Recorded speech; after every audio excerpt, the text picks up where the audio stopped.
नमस्कार, आप देख रहे हैं सिटी पोस्ट लाइव और मैं हूं आपके साथ हर्षिता प्रताप सिंह।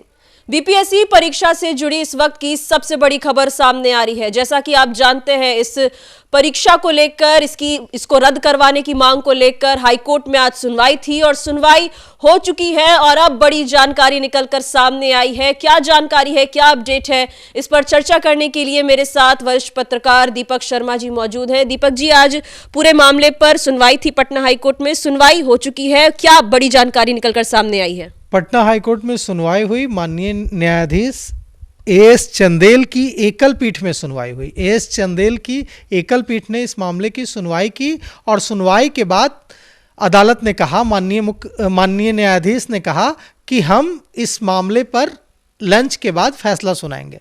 लंच के बाद उन्होंने कहा कि फैसला तैयार कर लिया गया है, लेकिन मैं इस फैसले की कोई जानकारी अभी यहाँ नहीं दूंगा। 1 घंटे के भीतर यह पूरा फैसला हाईकोर्ट की जो वेबसाइट है उस पर पूरे फैसले को अपलोड कर दिया जाएगा। आप सब वहाँ यह फैसला देख सकते हैं।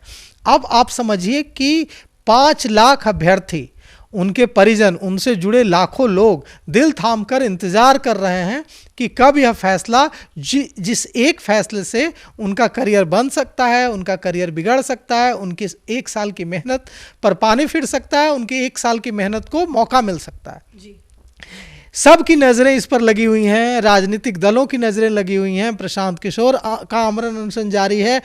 मतलब पूरे बिहार में अगर सबसे ज़्यादा इंतजार किसी फैसले का है तो इस फैसले का है और 1 घंटे के भीतर यह फैसला हाईकोर्ट की वेबसाइट पर इस फैसले की कॉपी अपलोड कर दी जाएगी और उसके बाद हमें यह पता चल जाएगा कि इस फैसले में न्यायाधीश एएस चंदेल की एकल पीठ ने इस मामले की सुनवाई की, तो हमें पता चल जाएगा 1 घंटे के भीतर कि एएस चंदेल ने क्या फैसला दिया। क्या फैसला हुआ है वो 1 घंटे में पता चल जाएगा। अभ्यर्थियों की धड़कनें बढ़ी हुई हैं, सब जानते हैं, लाखों अभ्यर्थियों की नजर लेकिन जैसा कि आपने कहा राजनीतिक दलों की भी है, खास करके प्रशांत किशोर शुरू से जुड़े हुए हैं, आमरण अनशन पर है। खबर ये थी कि आज 2 बजे आमरण अनशन तोड़ देंगे। पहले 12 बजे का समय बताया गया, फिर उसे आगे बढ़ा के 2 बजे किया गया, लेकिन अब तक उन्होंने आमरण अनशन तोड़ा नहीं है। उन्हें भी इंतजार है कि जब फैसला आए उसी के हिसाब से वो कुछ आगे की रणनीति बनाए। ऐसा है हर्षिता जी कि प्रशांत किशोर केवल आमरण अनशन ही नहीं तोड़ेंगे, वे गंगा भी नहाएंगे और गंगा में नहाएंगे प्रतीकात्मक। लेकिन अगर यह फैसला आ गया कि माननीय न्यायाधीश ने कह दिया कि हाँ, हम आदेश देते हैं कि जांच करवाई जाए, तो वो सचमुच गंगा नहा लेंगे। मतलब कि वो प्रतीकात्मक जो उनका है कि गंगा स्नान करेंगे, सचमुच उनका गंगा नहाने का जो मुहावरा है वो चरितार्थ कर लेंगे। मतलब कि उनकी राजनीतिक कामयाबी, एक बड़ी राजनीतिक कामयाबी इसे माना जाएगा, क्योंकि वे लगातार 2 जनवरी से आमरण अनशन पर हैं, 2 जनवरी से भूखे हैं। अस्पताल गए, वहाँ डॉक्टरों ने सलाह दी कि आप तोड़ दीजिए, आपके ऑर्गन्स पर असर पड़ रहा है, किडनी पर असर पड़ रहा है, आपके स्वास्थ्य के लिए बहुत खतरा हो सकता है। इसके बावजूद वे नहीं माने और लगातार अपना आमरण अनशन जारी रखे हुए हैं। वे आखिर हैं तो एक नेता ही, जनसुराज है तो एक पार्टी ही। निश्चित रूप से अगर इस पहली बार ऐसा हुआ है कि इतने बड़े आंदोलन का नेतृत्व प्रशांत किशोर ने अपने हाथ में लिया और उसे आगे बढ़ाया।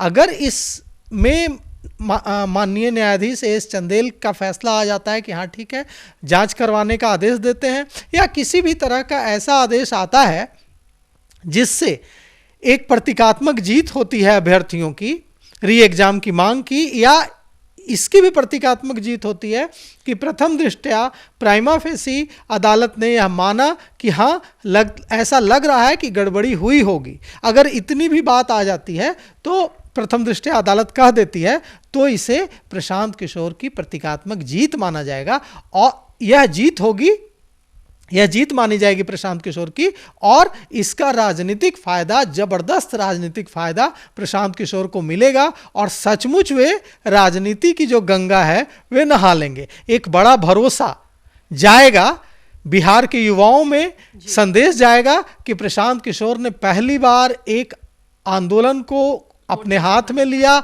उसका नेतृत्व किया और उसे बीच में नहीं छोड़ा, उसे अंजाम तक पहुंचाया। लेकिन अब इसको ऐसे देखिए कि अगर फैसला आ जाता है कि नहीं, हम इस पर इस समय हस्तक्षेप नहीं करेंगे, और जैसा कि हम जानते हैं कि जल्द ही रिजल्ट आने वाला है 17वीं पीटी परीक्षा का, तो अगर रिजल्ट आ जाता है और कामयाबी नहीं मिलती है तो आप कुल मिलाकर के यह मामला अदालत में अभ्यर्थी तो लेकर गए ही हैं, पप्पू कुमार याचिका करता है, प्रणव कुमार इस वकील हैं, वाईवी गिरी वह बहस कर रहे हैं, लेकिन कुल मिलाकर इस पूरे केस को, इस पूरे मामले को अदालत में खड़ा करने का काम तो जनसुराज ही कर रहा है, प्रशांत किशोर ही कर रहे हैं। जैसा कि आप जानती हैं, हमारे दर्शक भी जानते हैं कि वाईवी गिरी की एक एक हियरिंग की फीस लाखों में है, वे बिहार के मशहूर वकीलों में से एक हैं, और उन्होंने इस केस को लड़ने के लिए 1 रुपए की फीस भी नहीं ली है,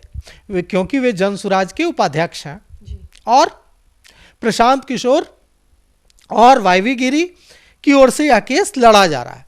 अब ऐसे में अगर यह फैसला नहीं आ पाता है उनके मन के मुताबिक, या अभ्यर्थियों के आंदोलन जिस बात को लेकर, जिस मांग को लेकर आगे बढ़ रहा है कि री एग्जाम कराई जाए या उच्च स्तरीय जांच कराई जाए, उसके मुताबिक फैसला नहीं आ पाता है, अदालत नहीं आदेश देती है उस संबंध में, री एग्जाम का आदेश नहीं देती है या फिर उच्च स्तरीय जांच का आदेश नहीं देती है, तो फिर प्रशांत किशोर को प्रतीकात्मक गंगा नहाना पड़ेगा, क्योंकि गंगा तो वे तब भी नहाएंगे, पक्ष में फैसला आया तब भी गंगा नहाएंगे, नहीं मन मुताबिक फैसला आया माननीय न्यायालय का तब भी गंगा नहाएंगे। लेकिन एक बार जो गंगा नहाएंगे, अगर फैसला पक्ष में आ जाता है तो राजनीति की गंगा नहा लेंगे, और खाना भी खा लेंगे, फैसला आ जाता है, खाना खा लेंगे, राजनीति की गंगा, एक तरह से गंगा नहा नहीं लेंगे, गंगा पार कर लेंगे, मतलब कि बेड़ा पार हो जाएगा उनका। अगर फैसला पक्ष में नहीं आता है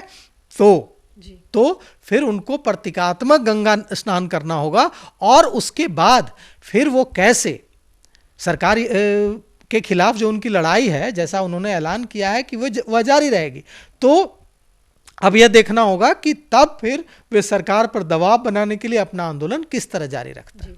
चलिए, बड़ा सवाल है ये, प्रशांत किशोर गंगा नहाते हैं नहीं, आज खाना खा पाते हैं या नहीं, और पटना हाई कोर्ट ने अपना फैसला तो बना लिया है।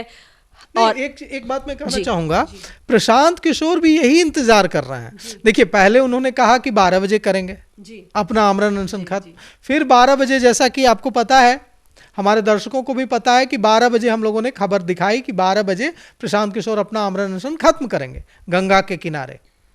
उसके बाद उन्हीं जनसुराज की तरफ से इसको करेक्ट किया गया, उन्होंने ही जानकारी दी, उसके बाद उन्होंने फिर दूसरी जानकारी दी, उन्होंने कहा कि नहीं 12 बजे नहीं करेंगे, 2 बजे करेंगे। अब जो है 2 बज चुके हैं, 2 से ज़्यादा हो चुका है, लेकिन अब भी इंतजार किया जा रहा है, मतलब प्रशांत किशोर भी इसका इंतजार कर रहे हैं कि माननीय पटना उच्च न्यायालय इस पर क्या फैसला देता है, और इसके बाद ही वे अपना आमरण अनशन खत्म करने को लेकर फैसला लेंगे।